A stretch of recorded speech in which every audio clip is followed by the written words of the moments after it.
niya. Bakit? Tapos binalik-balikan. Mueyo! Let's just talk about, the eggs. The eggs. May, alam nyo, may scientific reason minsan yun na kung bakit, kung sino pa yung red flag, dun tayo at dun tayo. Promise. Parang, ewan ko sa... Traumatized. Parang, ewan ko something sa brain natin yun, na kapag kung sino yung... Kasi we're asking for validations eh. Even with marriage, it happens.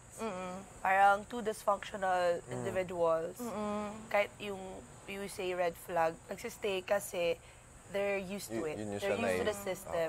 The bond is there, even if it's traumatizing. Yeah. Ako kasi I have a lot of friends na ganyan eh. I mean, ako kasi, kunyari, si Isnir, if you love that guy, or if you love that person, ako, mag-a-advise ako sa'yo. Pero, at the end of the day, it's your choice. Kung saan ka masaya, masaya ako doon. Pero yun, kasi at the end of the day, tayo lang naman yung makaka-discover when to stop. I never had You know, good for you. boyfriend. Yeah, never Really? siya nag-boyfriend. So, never siya. But it's good for you kasi imagine na you have a lot of knowledge when it comes to love. Hopefully na kapag may ma-meet ka, Hindi yung scary, ate. But if may mamit ako, no, alam mo, don't be scared falling in love. Kasi at the end of the day, lahat ng binibigay ni Lord sa atin, may purpose, pati may reason yun. And it's for us naman. Kasi lahat tayo, hindi tayo perfect na girlfriend, hindi tayo perfect na boyfriend. Lahat yun may lesson yun sa life natin.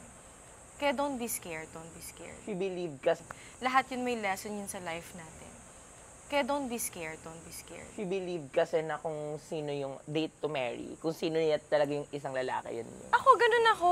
Like, ayoko kasi nung parang pabalik-balik. kilig-kilig, yung ganyan-ganyan. Parang, kasi nag-i-invest ka ng time and energy sa taong yun eh. So parang, if you're not ready, don't enter a relationship, di ba? So if you're ready, But dapat you're talaga sure ka talaga na ready ka. And don't expect na perfecto, ganyan. Expect mo na, I know na this is not gonna be perfect, but I'll be ready. Ganon. So, siguro mas scary siya in the industry and then living in this generation. yes. Like, there's a lot of, Yes. things going on, perceptions. Also, di na yung legal before, iba na sa legal ngayon.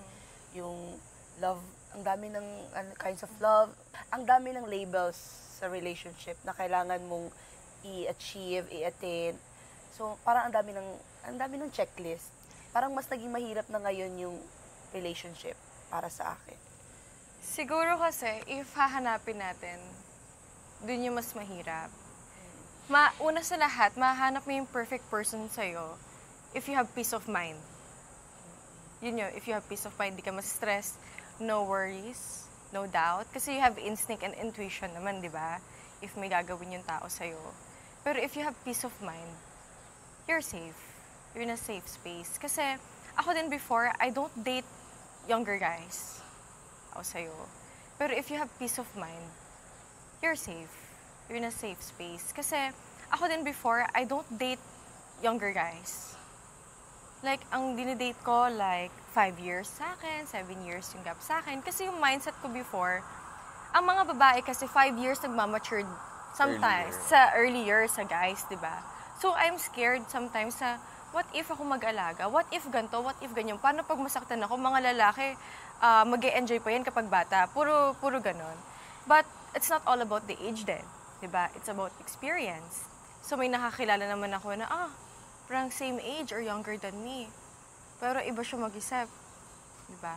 So, there's a lot of, people around, billions of people, diba? So, there's a lot of, people around, billions of people. So, hindi naman sila, I really do believe, hindi lahat sila pare-parehas. Which is fact na you're right, na sa industriya talaga natin, it's very hard. Because there's a lot of temptations. Maaga pa naman, huwag ka magmadali. Hindi naman po ako Darating yan. Naka 24 na po ako. Magulat ka, no? Tayo pala para sa isa't Paano yung gulat? paano yung gulat?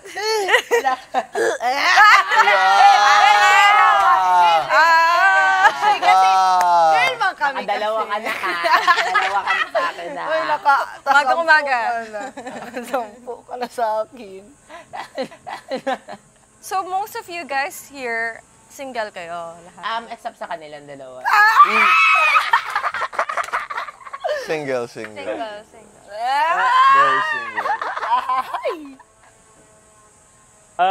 May kata... Let me just read the book again. Kaganda-ganda, tapos Ha? heartbreak. Have you ever experienced heartbreak? Oo naman. May mga na-experience na ako. Kahit ganyan kaganda, nakaka-experience. Ha? Hindi kasi wala naman sa ganun. Wala siya ganyan. Kasi if you're not, syempre ako hindi naman ako perfect na girlfriend. And hindi naman din siya perfect na boyfriend.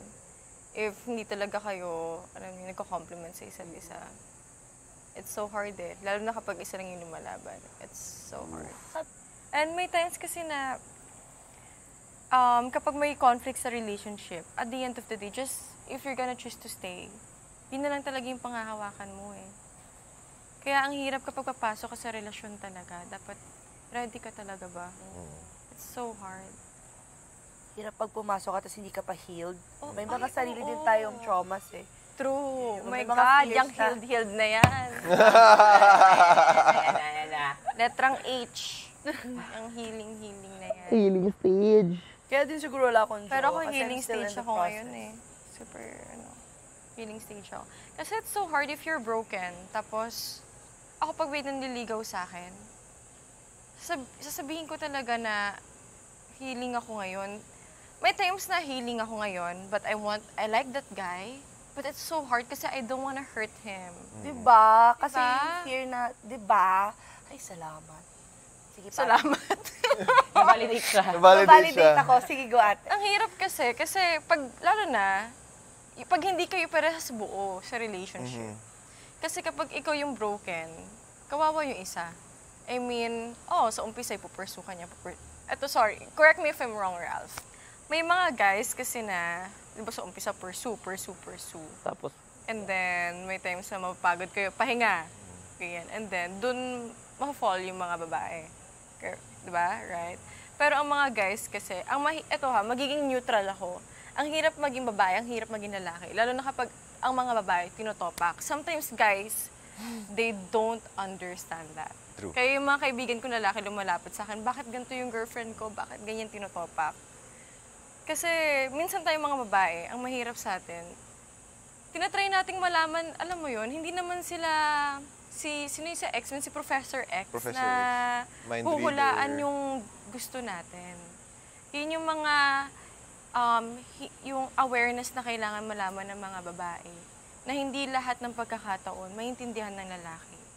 Kaya may mga times na yung mga lalaki, napapagod din. May times naman na vice versa. Diba? So, it's better to communicate it well. That's also the number one na kailangan sa relationship. Communication. Especially if you're not healed, diba? Broken ka. Siyempre, isusuppress mo yan eh. You're scared na, masasaktan ako. I'm scared na baka ganito na naman mangyari sa akin. May wall ka. Kaya, better na wag na lang muna. Ganyan. Pero may mga lalaki kasi namimilit, inaakyat talaga nila yung wall.